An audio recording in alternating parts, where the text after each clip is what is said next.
Assalamu alaikum wa rahmatullahi wa barakatuh. So for today's Qur'an inspiration, we're going to do Surah Al-Hadid from ayah 11 to ayah 15.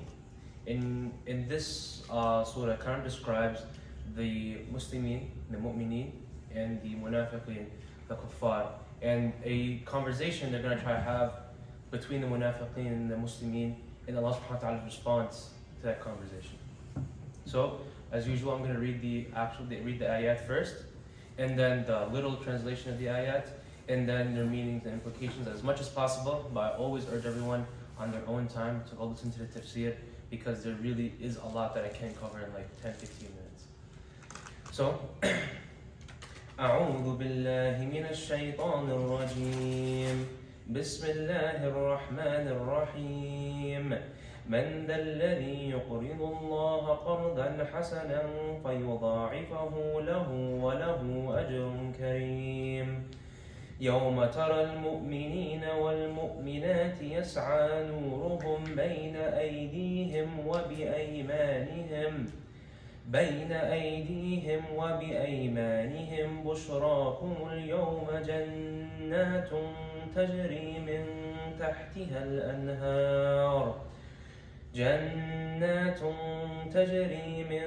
تحتها الأنهار خالدين فيها ذلك هو الفوز العظيم يوم يقول المنافقون والمنافقات للذين آمنوا انظرونا نقتبس من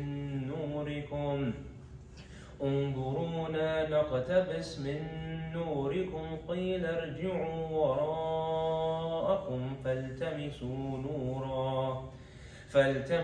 نورا فضرب بينهم بسور له باب باطنه فيه الرحمة وظاهره من قبله العذاب ينادونهم ألم نكن معكم قالوا بلى ولكنكم فتنتم أنفسكم وتربصتم وارتبتم وغرتكم الأماني حتى جاء أمر الله وغركم بالله الغرور فاليوم لا يؤخذ منكم فدية ولا من الذين كفروا مأواكم النار هي مولاكم وبئس المصير صدق الله العظيم. So the translation of these ayat go as follows. Who will offer Allah a generous loan, which He will repay in multiples and will generously reward him? On the day when you see all believers, men and women, with their light spreading rapidly before them and to their right, the good news for you today is that you shall forever abide in gardens through which running water flows, and this is indeed the supreme triumph. On that day, the hypocrites, men and women, will say to the believers, wait for us, let us have a ray of your light. They will be told, turn back and seek some other light. And a wall with a gate will be raised between them. Within it will be mercy, and outside of it will be suffering. Those who are not within the gate will call out to those within, were we not with you? And they will reply, yes, but you allowed yourselves to be led into temptation. And you wavered, you doubted, and you were deceived by false hopes until Allah's commands came to pass. And indeed, you let your deceptive thoughts about Allah delude you. Today, no ransom will be accepted from you or from the unbelievers. The fire shall be your home, it is where you belong, and how evil a destination. So in this surah, Allah subhanahu wa ta'ala, He's talking about the Muslim Munafiqeen, especially on the Day of Judgment. And a conversation, like I started with, a conversation that's going to happen. And a stark difference between the Muslimin and the Mu'mineen and the Munafiqeen. The very first ayah, ayah 11, it says that who will offer a generous loan to Allah. In the ayat before it, just to give some context, Allah subhanahu wa ta'ala was talking about the idea of who was willing to spend in the way of Allah subhanahu wa ta'ala. Who is willing to spend in the way of Allah subhanahu wa ta'ala. And then Allah subhanahu wa ta'ala says, who will offer Allah a generous loan? So think about it this way. Imagine we're just lowly human beings. And Allah is saying that us, we're poor, we're weak. Allah subhanahu wa ta'ala is the most strong, He's the most wise, He's the most knowledgeable, the greatest in every aspect or trait we can think of. And Allah subhanahu wa ta'ala says, who's willing to give a loan to Allah, for Allah? Imagine being able to offer a loan to Allah. There's that mere idea. And guess what? When we think of our situation and we say that a rich person is asking from me a loan, you'd feel confident, right? Because what? You know that since he's rich, he'll be able to pay off that loan back quickly, right? Right? It's a very common concept. But now imagine Allah subhanahu wa ta'ala is telling you, are you willing to give me a loan? Are we going to doubt that Allah subhanahu wa ta'ala is going to repay back that loan? We're not. And Allah subhanahu wa ta'ala even says, who will offer Allah a generous loan, which He will repay in what? Not just normally, just pay it back in multiples, and will generously reward him. And subhanAllah, Allah subhanahu wa ta'ala is telling us, one, there's no doubt you will get that loan back. Two, not just get it back, but multiply it in folds. So all us Muslims should be rushing to have the ability to give a loan to Allah. You're giving your money for the sake of Allah subhanahu wa ta'ala. Allah subhanahu wa ta'ala not will just give it to you back for sure in this life and the hereafter, but will multiply it many folds. And then in the next ayah, Allah subhanahu wa ta'ala is talking about the characteristics of the Muslimin, and implying that the people who will give these loans will be part of those people. They give loans for the sake of Allah subhanahu wa ta'ala.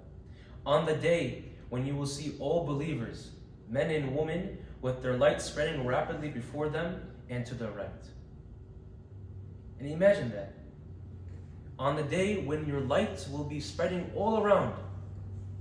All around. These are the people that will spend for the sake of Allah subhanahu wa ta'ala, that will work for the sake of Allah subhanahu wa ta'ala, that abided their whole lives with the rules of Allah subhanahu wa ta'ala.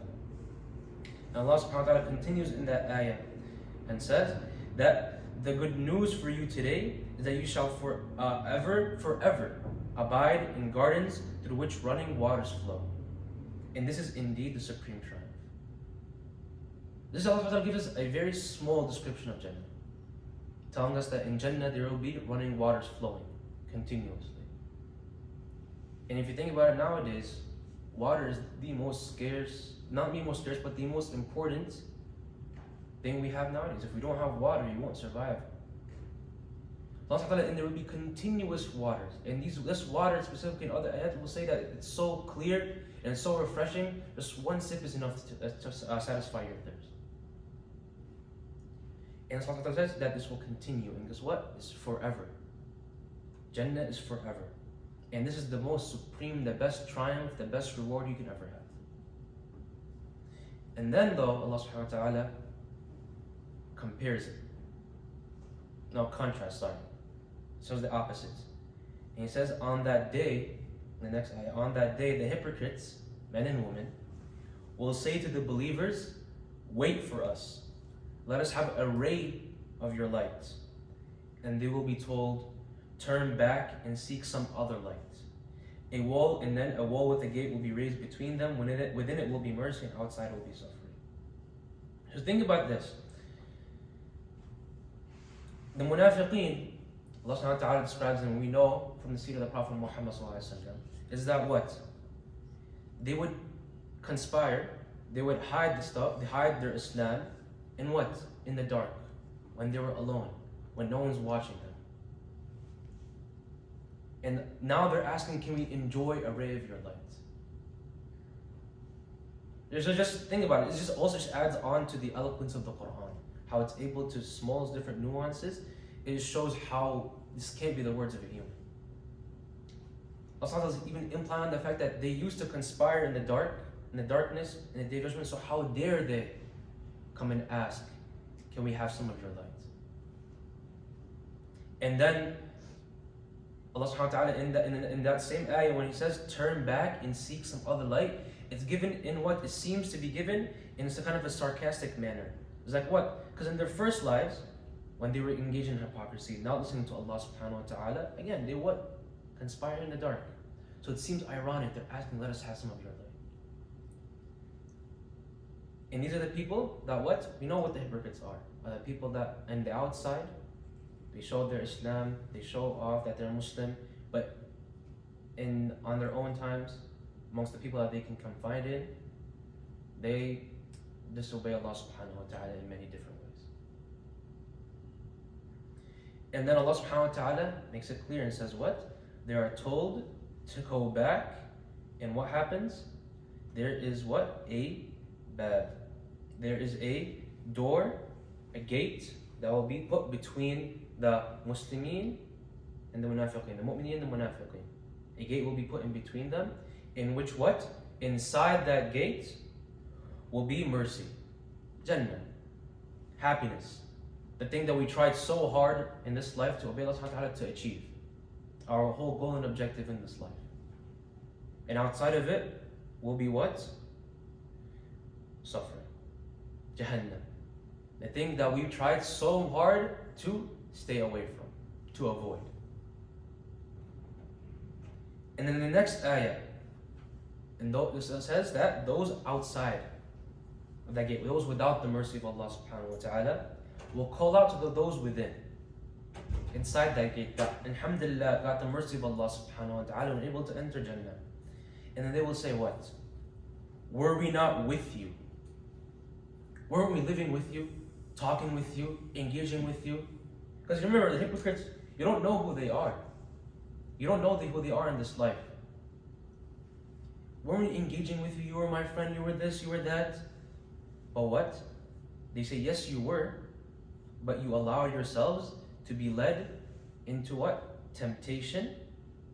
You wavered, doubted, and were deceived by false hopes until Allah's command came to pass. I want to focus on this part right here. On the part where فَتَنْتُمْ أَنفُسَكُمْ وَتَرَبَّصْتُمْ وَارْتَبْتُمْ وَغَرَّتْكُمُ الْأَمَانِيُّ حَتَّى جَاءَ أَمْرُ اللَّهِ وَغَرَّكُمْ بِاللَّهِ الْغَرُورِ. It's very important, because here Allah subhanahu wa ta'ala is describing the stages of disobedience. And there's a lot of tafsir on this ayah specifically that talks about the stages of disobedience. And I just want to focus on a little bit, because it's something for us to be aware when we are going through something and about to let into temptation. Allah subhanahu wa ta'ala, here He says what? Thus, the very first thing that they say is that you turned yourselves away from divine guidance. But what? The very first thing was you wavered. So you did not make the right choice. So you turned away from divine guidance and you wavered. And then you doubted. You could not, what? Bring yourself to have certainty of the faith that you have and that you're making the right choice. And then you were deceived by false hopes. We're always thinking to yourself, deluding yourself, saying that, oh, the hypocrites in general, and specifically, if I stick to this middle, playing both sides, I'll be safe. Trying to convince themselves that way. Until what? Allah subhanahu wa ta'ala's command came to pass and everything was lost. Even though this ayah is specifically talking about the munafiqeen and describing how they acted, you can also take it for us to also be aware of. Is that the wavering in the commands of Allah subhanahu wa ta'ala, do we make the right choice? First you wavered. Imagine yourself, you're making a decision. You're about to do something haram. You're wavering. You're doubting, you're wavering yourself. Then after that, you start doubting. You doubt that, oh, actually, if I stay this way, it's fine. If I make a mistake this one time, it's fine. Actually, is it really that the ayah or the hukm in Allah subhanahu wa ta'ala, does it actually say that? Is that really what the fuqaha say? Is that really what the scholars say? Start doubting yourself. Try to put some doubts in there so you can give yourself some room to pass through and say, the choice I'm about to make is fine. And then what? And you were deceived by false hopes. You made a decision. You said, yeah, it's fine, good to go. Let me continue. And you continue that way. And then what happened after? Until Allah's command came to pass, which we know is what? The Day of Judgment. And what? Everything came to an end for them.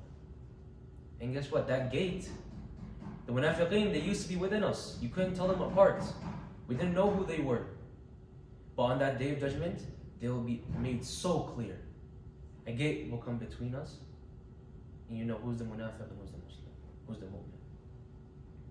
And that day, they will be very clear who's lost the Day of Judgment. And for the just the Day of Judgment, don't think it just as a day, but yes, you will be judged, but that continues on forever. Your punishment or your reward was made clear. But again, I really want to stress this ayah of this specific ayah in which Qatar talks about the stages of you leading to something haram action and deluding yourself. It's like you wavered, you doubted, and you deceived yourself with false hopes, and then until Allah's command came to pass, and until it was too late. And I really, really do encourage to go read the tafsir on this ayah, because I definitely, for sure, did not do it justice enough. There's a lot of tafsir in this ayah, and just for everyone can keep in their mind, the ayah is ayah number 14 in Surah Al-Hadid. I really do encourage you guys to read the tafsir on it, because it really is an important ayah to look at and understand. And the very last ayah, Allah subhanahu wa ta'ala says, "And today no ransom will be accepted from you or from the unbelievers. The fire shall be your home, it is where you belong, and how evil a destination." Very clear. Very, very clear. And some people might say, oh, this is too harsh of a statement. Imagine telling people very clear to their face, you will enter Jahannam. There is no mercy for you whatsoever in certainties. And if you read into the Arabic language, in the grammar, this ayah uses certainty upon certainty upon certainty. To make it very, very clear that what? Your abode, your home, your destination is going to be Jahannam, in which you will continue to suffer. So what? The ayah says two things. One,